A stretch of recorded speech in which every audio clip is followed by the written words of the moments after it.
அன்பான நேயர்களே, இன்று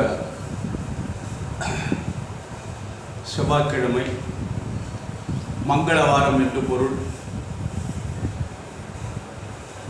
செயல்பட்டழிந்தது செந்தூர் வயல் பொழில், தேன்கடம்பில் மால்பட்டழிந்தது பூங்கொடியார் மனம். மாமயிலோன் வேல்பட்டழிந்தது சூரனும் வெற்பும். மாமயிலோன் வேல்பட்டழிந்தது சூரனும் வெற்பும். அவள் கால்பட்டழிந்தது இங்கு என் தலைமேல் அயன் கையெழுத்தே. அவன் கால்பட்டழிந்தது இங்கு என் தலைமேல் அயல் கையெழுத்தே. அன்பு சார்ந்த பெரியவர்களே, சித்திரை மாதம் 10ஆம் நாள் செவ்வாய்க்கிழமை, பௌர்ணமி திதி என்று. இது சித்ரா பௌர்ணமி.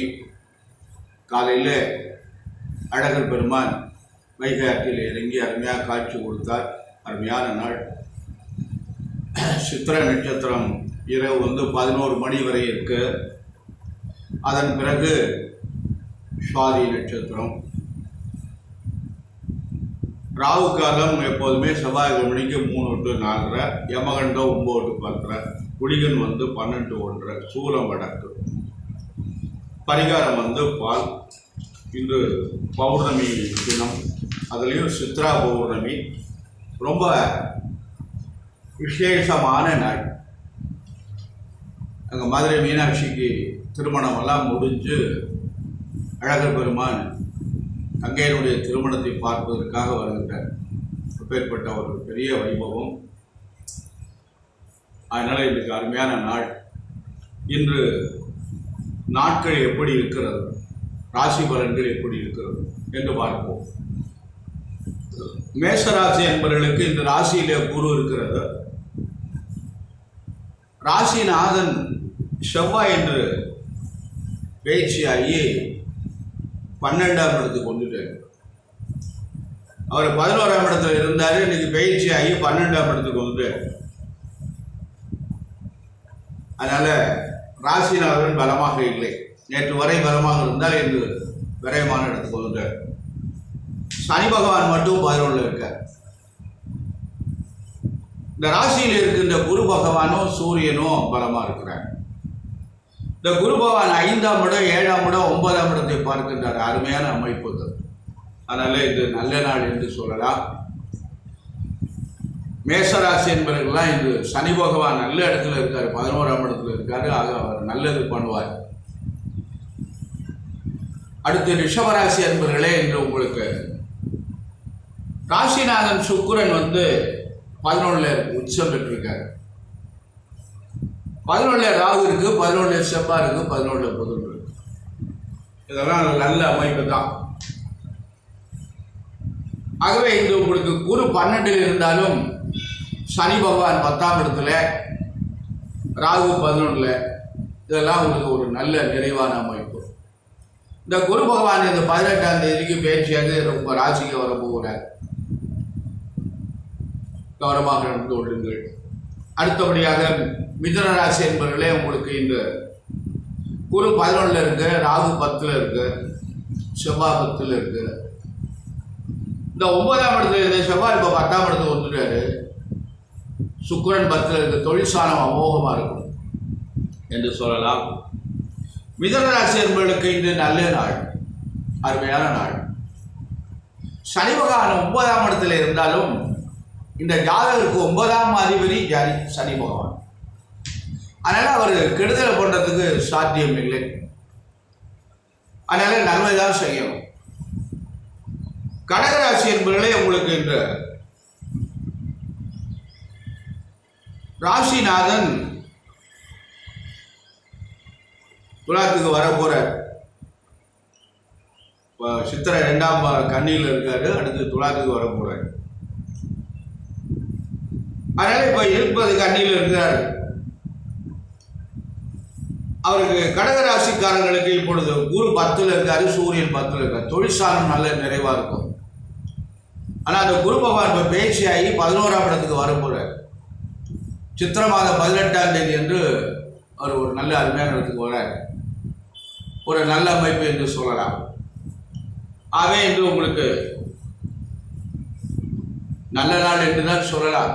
இருப்பினும் 10ல் குரு இருப்பதனால கவனமாக நடந்து கொள்ளுங்கள்.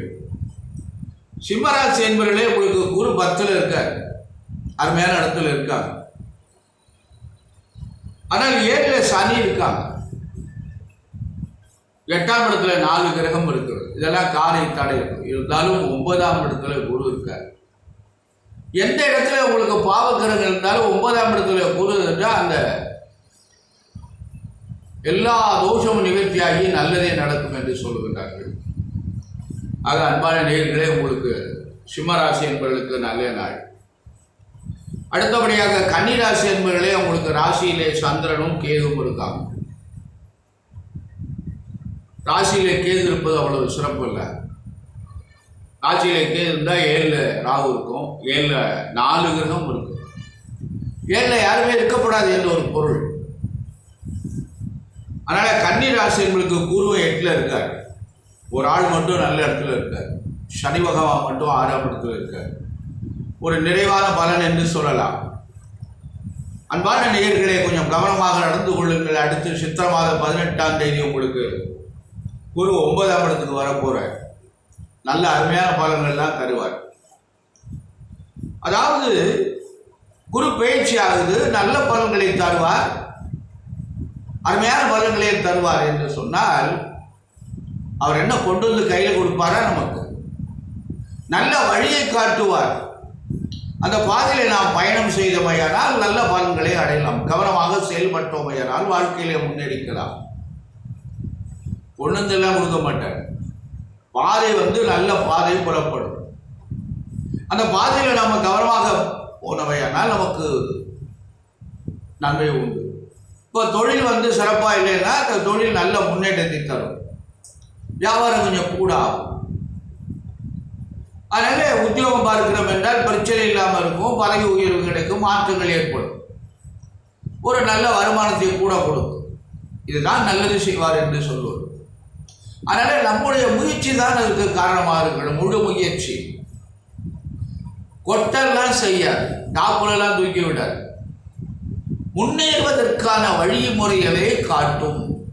அதை நாம் பின்பற்ற வேண்டும். அடுத்தபடியாக துளாராசி என்பவர்களே, உங்களுக்கு குரு பகவான் நல்ல பலமாக இருக்கிறார். 7ஆம் இடத்துல இருந்து ராசியை பார்க்கிறார். அது ஒரு நல்ல அமைப்பு. ராசி பலம் பெறுகிறது. ராசிநாதன் பலமாக இருக்கிறார். ராசிநாதன் சுக்கிரன் பலமா இருக்கிறார். அது ஒரு நல்ல நிறைவுதான். அதே நேரத்தில் உங்களுக்கு ராகு பலமா இருக்கிறார். கன்னிராசி என்பவர்களுக்கு சனி பலமா இருக்கிறார். துளாராசி என்பவர்களுக்கு ராகு பகவான் பலமாக இருக்கிறார். 2 பேருக்கும் 6ஆம் இடத்துல இருக்காங்க. கன்னிராசி என்பவர்களுக்கு சனி 6ல், துளாராசி என்பவர்களுக்கு ராகு 6ல். இதெல்லாம் ஒரு நல்ல அமைப்பு. ராகு பகவான் 6ல் இருப்பது பெரிய சிறப்பு. நல்ல முன்னேற்றத்தை காட்டுவார். எந்த குறையும் இல்லாமல் இருப்பார். 1 வருஷத்துக்கு அதில் இருப்பார். அடுத்தபடியாக விருச்சிக ராசி என்பவர்களை, உங்களுக்கு எந்த கிரகங்களும் உங்களுக்கு பலமாக இல்லை. இன்னும் சற்று 10 நாள் பொறுமையாக இருங்கள். இன்னும் 8 நாள் தான் குரு பயிற்சி ஆகும். அந்த குரு உங்களுக்கு நல்ல இடத்துக்கு வருகிறார். அதனால் நன்மை செய்வார் என்று சொல்லலாம். அடுத்தபடியாக தனுசு ராசி என்பவர்களே, உங்களுக்கு சனி பகவான் 3ல் இருக்கார். செவ்வாய் 3ல் இருந்தாலும் செவ்வாய் பயிற்சியாகி இப்போ 4ஆம் இடத்துக்கு போயிட்டார். 4ல் ராகு இருக்காரு. 4ல் ராகு இருப்பது பெரிய சிறப்பு. அன்பான நேயர்களே, நல்ல பலன்களை தரும் குரு 5ல் இருக்காரு. அடுத்து 6ஆம் இடத்துக்கு வர போறாரு. 6ஆம் இடத்துக்கு வந்தாலும் அவருடைய பார்வை கொஞ்சம் நல்லா இருக்கு. 2ஆம் இடத்தை பார்க்கிறாரு. 9ஆம் வருவே 2ஆம் இடத்தை பார்க்கிறாரு. 5ஆம் வருவே 10ஆம் இடத்தை பார்க்கிறாரு. தொழில் நன்றாக இருக்கும். தனுசு ராசி என்பவர்களுக்கு நல்ல நாள். அடுத்து மகர ராசி என்பவர்களை, உங்களுக்கு 7.5 சனியுடைய தாக்கம் இருக்கிறது. நம்ம 2.25 ஆண்டுகளுக்கு குறையாமல் இருந்த பகவான் அதில் இருப்பார். அதனால கொஞ்சம் கவனமாக நடந்து கொள்ளுங்கள். குரு பலமா இல்லை, ஆனால் ராகு 3ல் இருக்கார். ராகு பகவான் நல்ல சிறப்பாக இருக்கிறார். அதனால உங்களுக்கு நல்ல நாள் என்று சொல்லலாம். அதனால ஏழரைசனுடைய தாக்கம் இருக்கிறது. முதல் சுற்று, 2வது சுற்று, 3வது சுற்று எல்லாம் சொல்வார்கள்.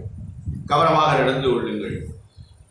கும்பராசி என்பவர்களே, உங்களுக்கு செவ்வாய் பகவான் 2ஆம் இடத்துக்கு போயிட்டார். சனி பகவான் மட்டும் ஜென்மத்தில் இருக்கார். ஜென்மச்சனி என்று சொல்வார்கள். இந்த ஜென்மச்சனி என்பது 2.25 ஆண்டு இதில் உட்கார்ந்துருப்பார். 2.5 வருஷம், இன்னும் 2.25 ஆண்டு இதில் இருப்பார். என்னுடைய ஒரு கருத்து என்னென்றால், ஜென்மச்சனியில் முன்னேற்றத்தை காட்ட மாட்டார். பிரச்சனைகளையும் கடன்களையும் சிரமங்களையும் தான் காட்டுவார். முதல் சுற்று, 2வது சுற்று, 3வது சுற்று என்றெல்லாம் கருத்துகள் உண்டு. அதுக்கு தக்கபடி பலன் சொல்வார். அதனால கவனமாக நடந்து கொள்ளுங்கள். மற்ற கிரகங்கள் பலமாக இருந்தாலும் இந்த ஏழரை சனியுடைய தாக்கம் அதிகமாக இருந்ததுன்னா ரொம்ப சிரமத்தை தான் கொடுக்கும். தசாபுத்தி மட்டும் நல்ல சிறப்பாக இருந்தால் ஒன்றும் செய்ய முடியாது. நல்ல யோகமான திசை இருந்து தசாநாத நல்ல பலமாக இருந்தால் அது தாக்கம் அதிகமாக இருக்காது. அதனால கும்பராசி என்பவர்களே, கவனமாக நடந்து கொள்ளுங்கள். அடுத்து மீனராசி என்பவர்களே, உங்களுக்கும் 7.5 நடக்கிறது. மீனராசி என்பவர்கள் எல்லாம் 7.5 சனியுடைய தாக்கத்தில் இருக்காங்க. ஆக மகர ராசி, கும்பராசி, மீனராசி 3 ராசிகளுக்கும் 7.5 பகவானுடைய தாக்கம் இருக்கிறது. அதுவும் மீனராசி என்பவர்களுக்கு முதல் ஆரம்பம் விரைய சனி. அவரவர் வயதுக்கு தக்கபடி பலன்கள் நடைபெறும். ஆகவே கவனமாக நடந்து கொள்ளுங்கள். மீனராசி என்பவர்களே, உங்களுக்கு குரு 2ஆம் இடத்தில் இருக்காங்க. ஆனால் மற்ற கிரகங்கள்லாம் உங்களுக்கு பலமாக இல்லை. ஆகவே இந்த குருவை இப்போ மாற போகிறார். இன்னும் 8 நாள் தான். அதனால் நாளை 8 நாள் அவர் மாறிட்டார். சாயந்தரம் 5 மாறி போயிடுவார். அவர் போனால் அவருடைய பார்வைகள் நன்றாக இருக்கும். அதனால் இந்த 3 ராசி என்பவர்களும் சனி பகவானுடைய வழிபாடு செய்யுங்கள். அன்பான நேயர்களை பணிவன்போடு கேட்டுக்கொள்கிறேன். இறை வழிபாடு தான் உங்களுக்கு சாலச் சிறந்தது. இறைவனுடைய நாமத்தை சொல்லுங்கள். இறைவனுடைய வழிபாடு செய்யுங்கள். கோளறு திருப்பதிகம் பாராயணம் செய்யுங்கள். சிவபுராணத்தை பாராயணம் செய்யுங்கள். இந்த சிவபுராணத்தை நாம் பாராயணம் செய்து வந்தமையானால் நமக்கு எவ்வளவு பெரிய கட்டங்கள் இருந்தாலும் நீங்கிவிடும். நமச்சிவாய வாழ்க, நாதன் தாழ்வாழ்க, இமைப்பொழுதும் எண்ணத்தில் நீங்காதான் தாழ்வாழ்க, கோகலி ஆண்ட குருமனிதன் தாழ்வாழ்க, ஆகமம் ஆகி நின்று அன்னிப்பான் தாழ்வாழ்க. மணிவாசக பெருமான அருமையாக வாசகத்தை நமக்கு தந்திருக்கிறார். மணிவாசகத்துக்கு, திருவாசகத்துக்கு உருகாதார், ஒரு வாசகத்துக்கு உருக மாட்டார். அதனால அன்பான நேயர்களே, இறை வழிபாடு தான் நல்லது. சனி பகவானுடைய வழிபாடு செய்யுங்கள். கோளறு திருப்பதிகம் பாராயணம் செய்யுங்கள். உங்களுக்கு நல்லதே நடக்கும். ஆக சனி பகவான் 7.5 சனி வந்து விட்டது. என்ன செய்ய போகிறோம் என்று குழம்பிக் கொண்டிருக்காமல் இறை வழிபாடு செய்யுங்கள். உங்களுக்கு நல்ல பலனை தரும்.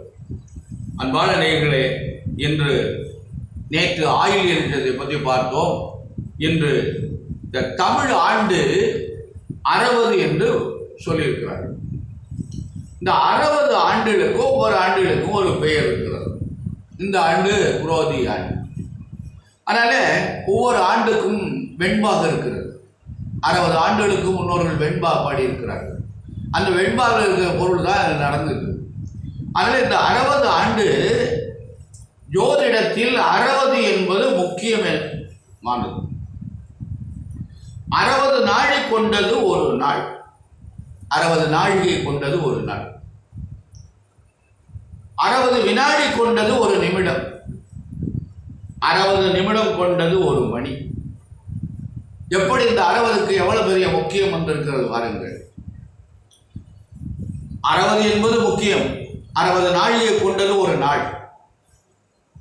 24 மணி நேரம் ஒரு நாளைக்கு, ஒரு மணிக்கு 2 நாழிகை.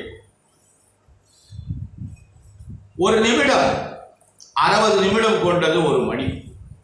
ஒரு மனிதன் 30 வயது வரை கல்வி, திருமணம், தொழில், குழந்தை, குடும்பம் ஆகிய அமைப்புகள் அவருடைய விதிப்படியே நடக்கிறது. அவனுக்கு விதி என்ன அமைந்திருக்கிறதோ அதுபடியே அவனுக்கு நடக்கிறது இந்த 30 வயது வரை. சூழ்நிலை கைதி என்று சொல்லலாம். அந்த 30 வயது வரை அந்த மனிதன் சூழ்நிலை கைதி. அதனால எங்கே விடுபட முடியாது. அதனால அவன் அவனுக்கு தேவையான ஒரு சூழ்நிலைக்குள்ளே அவனை ஆட்பட்டுத்தான் ஆக வேண்டும்.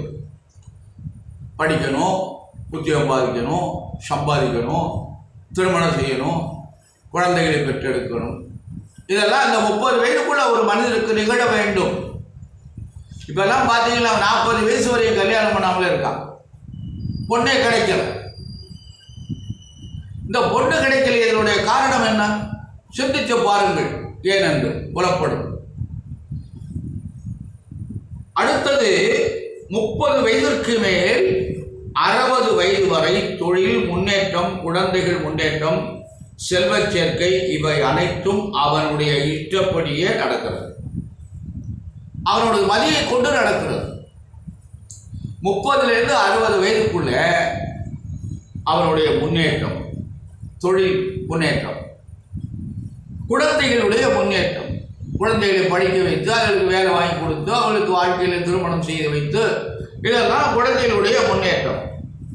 பொருள் சேர்க்கை, வீடு வாசல்லாம் கட்டி பணம் சேர்த்து வைத்து, இவைகள் அனைத்தும் அவனுடைய இஷ்டப்படி நடக்கிறது. அவனுடைய மதியை கொண்டு இது நடந்து வருகிறது.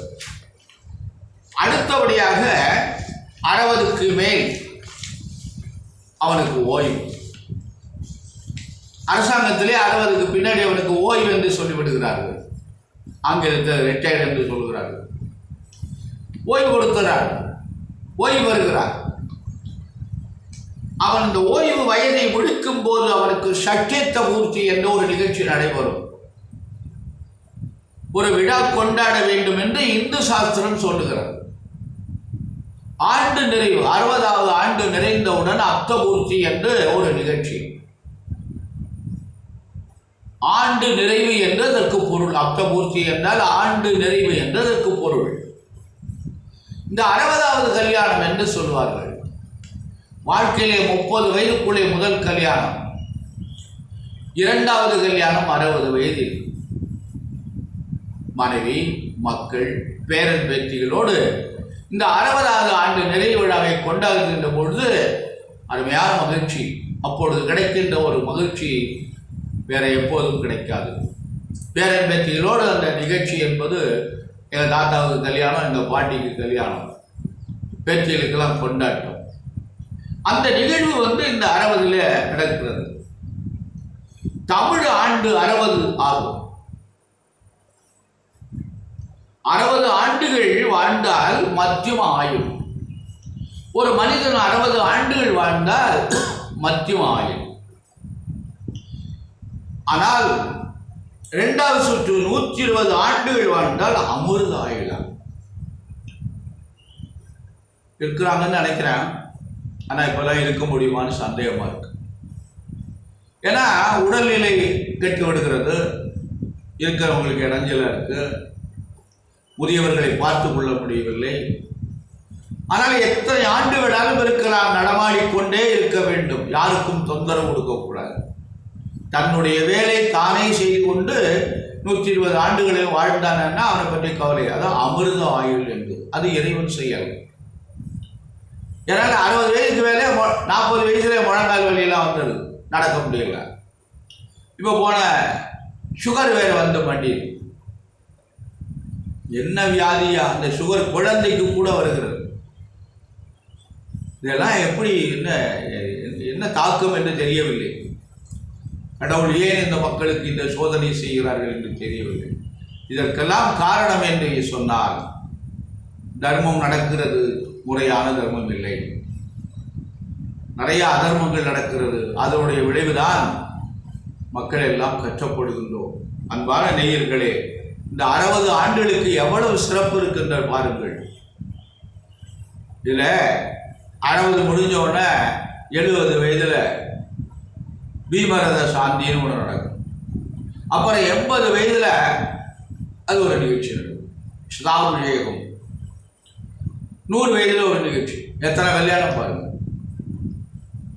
முதல்ல ஒரு கல்யாணம், 60ல் ஒரு கல்யாணம், 80ல் ஒரு கல்யாணம், 100ல் ஒரு கல்யாணம். இதெல்லாம் அந்த ஆண்டுகளை அவன் வாழ்வது பெரிய நிறைவான வாழ்க்கை. குழந்தை குட்டிகளோடு பேரம்பேத்தியோடு வாழ்கின்ற ஒரு வாழ்க்கை இருக்கு பாருங்கள், சிறந்த வாழ்க்கை. இதெல்லாம் இறைவனுடைய அனுகிரகம்.